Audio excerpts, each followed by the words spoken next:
Yes, nagluto ko og kuan mo na akong harina o one sugar, one spoon of sugar, baking usa ka kutsara, dayon usa ka itlog, dayon harina nga tungas baso, and then palubog na ko sa saging.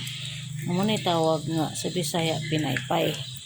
Anya gi pag human ana na ko palubog, imo gid siyang lutoon og kanang ma-brown gid siya nga pareho ani siya nga finish na kay na kuan kay bali ang saging na putos naman siya sa harina.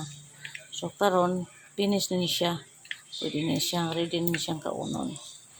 Kani siya wala pa niya siya maluto mo na ni pinaka kuan ako. Ayan. Lasa na. Ano pa? Ito kay brown.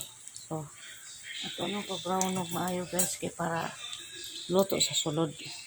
Mo ni tawag na banana pinaypay consist with egg and flour.